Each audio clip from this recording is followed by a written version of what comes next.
ও আমার Spiderman Superman, আমি তাদের ফ্যান, করি আমি তাদের ধ্যান।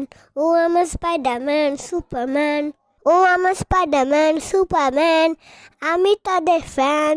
ও আমার স্পাইডারম্যান সুপারম্যান, আমি তাদের ফ্যান। ও আমার স্পাইডারম্যান সুপারম্যান, আমি তাদের ফ্যান। ও আমার স্পাইডারম্যান সুপারম্যান। ও বাবা, তুমি এখানে? হ্যাঁ ছোট্টু, বই পড়ছি। বাবা বাবা, জানো আমাদের স্কুলে বার্ষিক ক্রীড়া প্রতিযোগিতা হতে চলেছে। ওখানে যেমন খুশি তেমন সাজুতে আমি সুপার হিরো সাজতে চাই।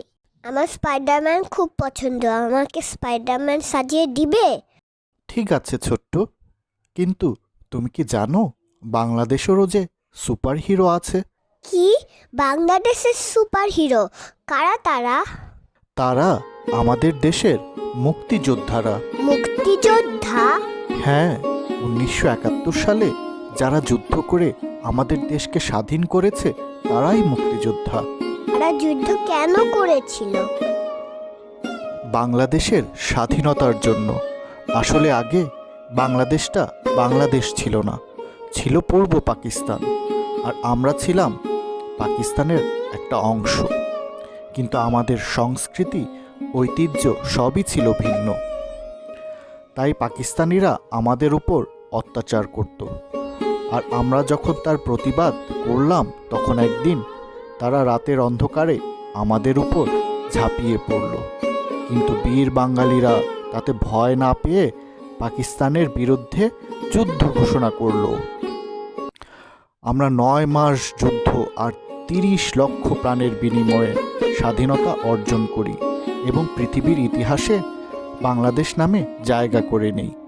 মুক্তিযোদ্ধারা আমাদের গর্ব, আমাদের অহংকার। বাবা, এখন আমার বার্ষিক ক্রীড়া প্রতিযোগিতায় মুক্তিযোদ্ধা হতে ইচ্ছে করছে। আমি তোমাকে মুক্তিযোদ্ধা সাজিয়ে দেব। আমি স্বাধীন করেছি এই দেশকে, যে সেকেন্ড থেকে স্বাধীন করেছি এই দেশকে তখন থেকে প্রতীক্ষা করেছি আগলে রাখবো তোমাকে। একবার যখন পেয়েছি আর হারাতে দেব না তোমাকে। 1971 তুমি আমার গর্ব, 16ই ডিসেম্বর তুমি আমার গর্ব। এই ষড়ঋতু, এই নদী নালা, এই প্রকৃতি সবই এখন লাগে মধুর। 30 লক্ষ প্রাণের বিনিময় আমাদের এই স্বাধীনতা, যার প্রতিটি রক্তবিন্দুর উপযুক্ত সম্মান কখনো হারাতে দিব না। বাবা, আমি যেমন খুশি তেমন সাজু প্রতিযোগিতায় প্রথম হয়েছি। এখন থেকে আমি মুক্তিযোদ্ধাদের সবসময় সম্মান করব। তাই খুব খুশি হয়েছি। জানো, তোমারও সত্যিকারের মুক্তিযোদ্ধা হওয়ার সুযোগ আছে। তাই কিভাবে? চলো তোমাকে দেখাই।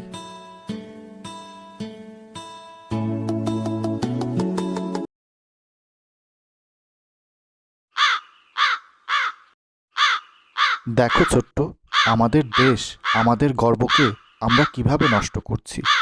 ময়লা আবর্জনা কিভাবে যেখানে সেখানে ফেলে রেখেছি।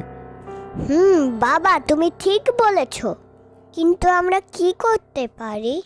আমরা অনেক সুবিন্যস্ত ও যত্ন সহকারে ময়লাগুলো ফেলতে পারি। আমরা এগুলোকে প্লাস্টিকের ময়লা ফেলার ডাস্টবিনে ফেলতে পারি। এতে পরিবেশ রক্ষা পাবে এবং ময়লাগুলো পরে যেখানে ভরাট করা হয় সেখানে আরও পরিবেশ দূষণ কম হবে। ঠিক বলেছ। এখানেই শেষ নয়।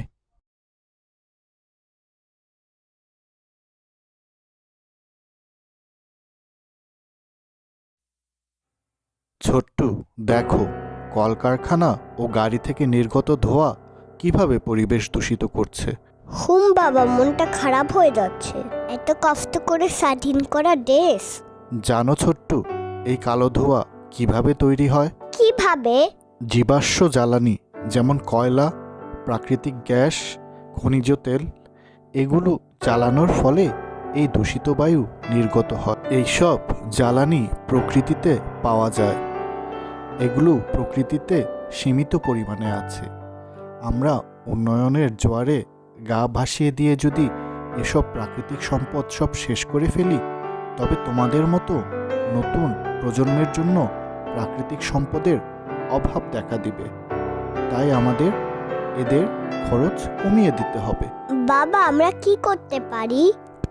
আমরা নবায়নযোগ্য শক্তি বা রিনিউয়েবল এনার্জি ব্যবহারে লোকজনকে উৎসাহিত করতে পারি। রিনিউয়েবল এনার্জি, সেটা আবার কি? রিনিউয়েবল এনার্জি হলো প্রাকৃতিক উৎস থেকে উদ্ভূত শক্তি, যেমন সূর্যালোক, বাতাস, বৃষ্টি, ভূগর্ভস্থ তাপ এবং সমুদ্রের স্রোত ইত্যাদিকে বোঝায়, যা বারবার ব্যবহার করা যায় এবং সময়ের সাথে শেষ হয়ে যায় না। এখনো তোমাকে দেখানো শেষ হয়নি, চলো আরো দেখাই।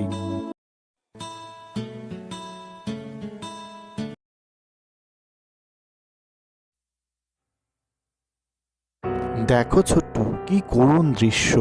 আমরা নতুন স্থাপনার জন্য সব গাছপালা কেটে ফেলছি। এতে আমাদের অজান্তেই প্রকৃতির ভারসাম্য নষ্ট হচ্ছে। কিভাবে বাবা? জানো, গাছপালা খাবার হিসেবে কার্বন ডাইঅক্সাইড গ্রহণ করে। এই কার্বন ডাইঅক্সাইডটা খুব খারাপ একটি গ্যাস। এটি যদি আমরা বাতাসে ছেড়ে দিই, তবে পৃথিবীর তাপমাত্রা বৃদ্ধি পাবে।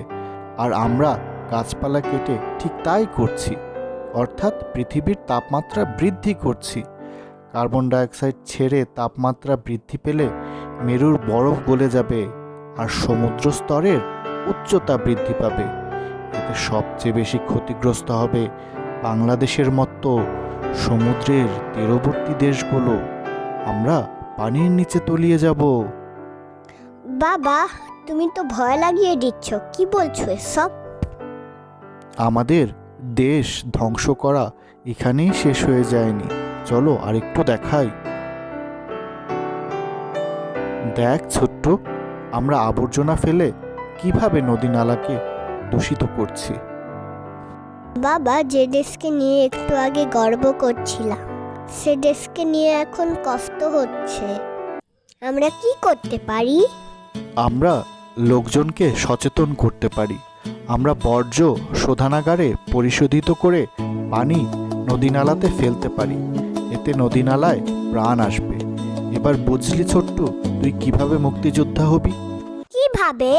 দেশকে এইসব পরিবেশ দূষণ থেকে রক্ষা করে, দেশকে আরো সুন্দর করে। আমি এই সুযোগ হাতছাড়া করব না। তাই আমি চললাম দেশের নতুন সুপার হিরো হওয়ার জন্য। মুক্তিযুদ্ধ করে দেশ স্বাধীন করে আমাদের কর্তব্য শেষ হয়ে যায়নি। আমাদেরও সুপার হিরো হওয়ার সুযোগ আছে। আমাদের শুধুমাত্র নতুন প্রজন্মের উপর সব দায়িত্ব ছেড়ে দিলে চলবে না। সকলের সম্মিলিত প্রচেষ্টাতেই আমরা একটা উজ্জ্বল বাংলাদেশ করতে পারি।